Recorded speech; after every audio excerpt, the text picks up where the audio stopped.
In late 1923, an Italian general on a mission sanctioned by the League of Nations was assassinated while working to settle a boundary dispute between Albania and Greece.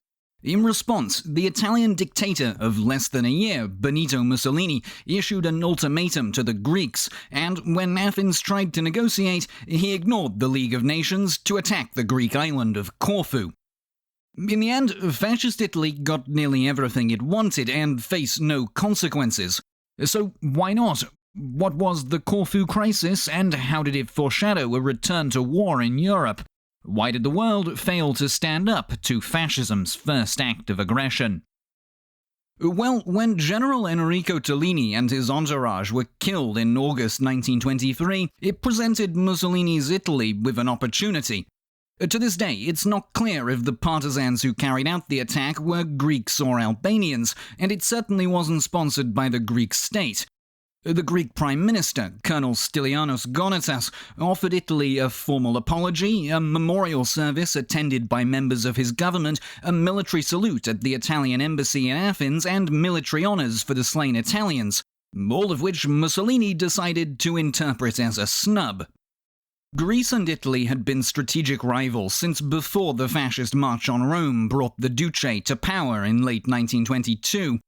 They had both fought the Ottoman Empire and Austria-Hungary in World War I, and then Turkey in Ataturk's War for Independence, but not as friends. The goals of Italian imperialism and Greek nationalism overlapped.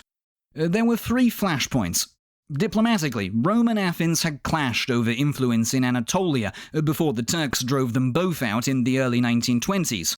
Greece also claimed the Italian-held Dedekanese Islands centered on Rhodes. The islands were Greek-inhabited, but since 1912 they'd been under Italian control. The Greek claim to the Dedekanese threatened Italy's naval position and their prestige in the Mediterranean, especially relative to France. It also challenged Italian ambitions to return to resource-rich Anatolia. Then there was Albania. Independent but heavily influenced by Italy, it was key to securing the Strait of Otranto at the mouth of the Adriatic Sea. But to Greece, the south of the country was rightfully a part of Greek Epirus. General Tellini's murder on August 27, 1923, while working to establish the Greek-Albanian border, came as a surprise to both Italy and Greece. But in Rome, it was also a convenient excuse to put Greece in its place. The Italian Minister for the Navy, Admiral Paolo Taran di Revel, had already begun planning for a Corfu operation in late July in case it should be necessary to use force to assert the Dedekanese issue. For the Navy, a temporary occupation of Corfu represented a measured step to end opposition to their Aegean agenda, namely, match France in power while steering clear of a fight with Britain. For Mussolini, Corfu was to be the first glorious conquest of fascist Italy, and he privately justified taking permanent control of it on nationalistic grounds. The Ionian Islands, after all, were once Venetian possessions. It took several years for Mussolini to turn Italy from a liberal country led by the Fascist Party into a fascist state. During the Corfu Crisis, he was an authoritarian prime minister, but far from untouchable. He had come to power 10 months earlier, with only the tacit consent of much of the liberal-conservative Italian establishment, which had feared a red takeover. In particular, the army and navy were dominated by a conservative, often Piedmontese, aristocratic class who were far from uniformly enamored with fascist radicalism. The army, under Marshal Armando Diaz and General Pietro Badoglio, and the navy, under de Revel, had reason for optimism in their increasing fascist budgets, slashed after World War I, but derided Mussolini's lack of caution, even some 2 decades before it actually did him in.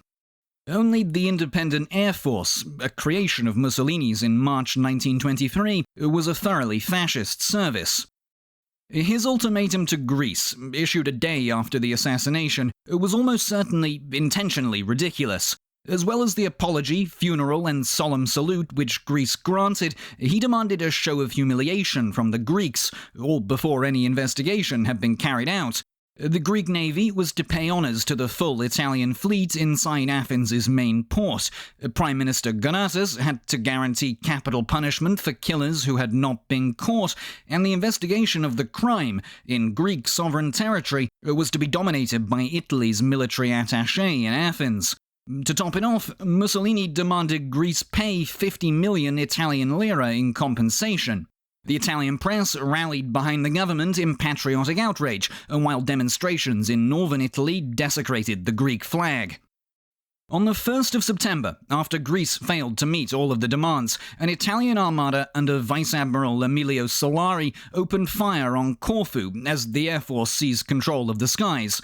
The island, which had been neutral since its cession from Britain to Greece in 1864, was hardly defended, and the 15 casualties of the bombardment were all Christian civilian refugees from Turkey.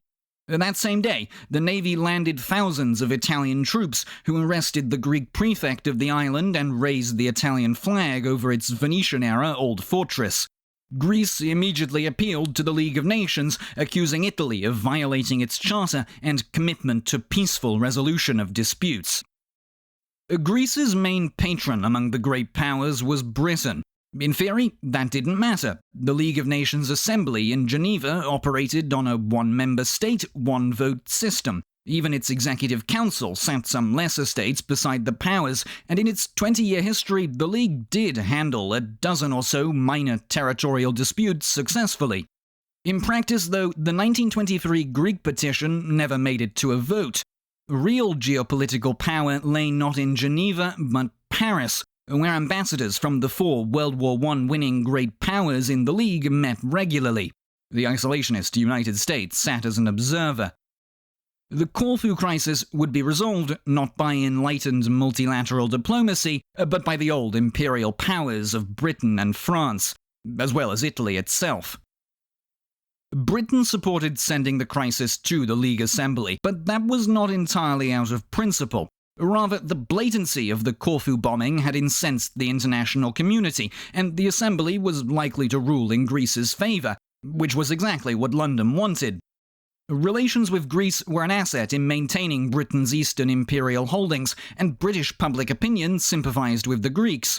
On the other hand, sympathy is one thing, a war over Corfu was another. Mussolini rejected the jurisdiction of the League of Nations on the grounds that Italy's occupation of Corfu was not a hostile act, that there was no risk of war, and so nothing for the League to adjudicate.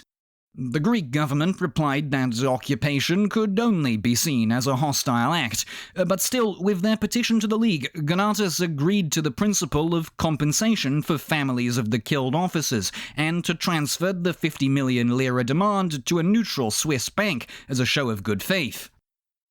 France had a cold relationship with Fascist Italy, but neither one was above a quid pro quo.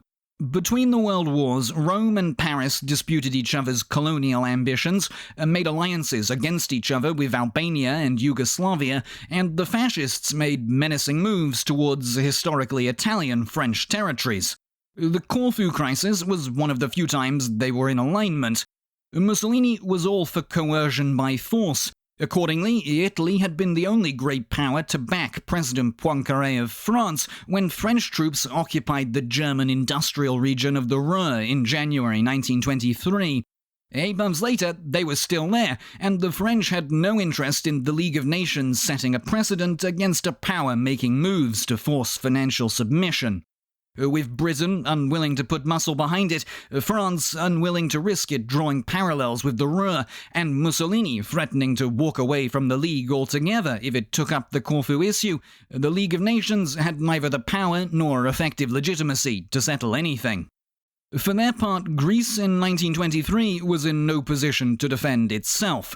The armada off Corfu consisted of 4 capital ships, a squadron of destroyers, and an assortment of torpedo boats, supported by submarines. The much weaker Greek navy remained in port, and a virtually non-existent Greek air force had ceded the skies to the Italians. In total, Italy could field nearly twice as many soldiers. To Greece, failure by the League to support a small country attacked by a great power would represent a return to the Middle Ages and the death of all post-war progress. The Italian navy, under Admiral de Revel, had backed the initial action against Corfu, but when it became clear that Mussolini intended to accept nothing short of permanent occupation, he began a tactful push back against the Duce in mid-September. Paramount in the military establishment was fear that intransigence over Corfu would eventually provoke a war with Britain backing Greece, possibly with aid from Yugoslavia. That was a fight Italy was even more ill-equipped for in 1923 than it would turn out to be in the 1940s. The military reality.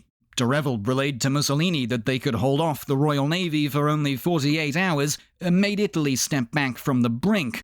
The Conference of Ambassadors offered Mussolini basically the original terms of his ultimatum if Italy withdrew from Corfu, which they did on September 27th. Fascism's appetite for domination was temporarily sated by the ensuing humiliating displays in Athens, and, with little choice, the Greeks transferred the money. Athens formally recognized Italian rule over Rhodes in 1924. Nearly 15 years later, when the League of Nations criticized Mussolini's war in Ethiopia, he made good on his Corfu-era threat to abandon the institution. In the build-up to World War II, he was in predictable company. If you enjoyed this video, you should find out more about liberal Italy and Mussolini, as they both worked to colonize Albania or Rhodes in the ones to the left. Hopefully, I'll see you there. And as always, I've been James, and thanks for watching Look Back History.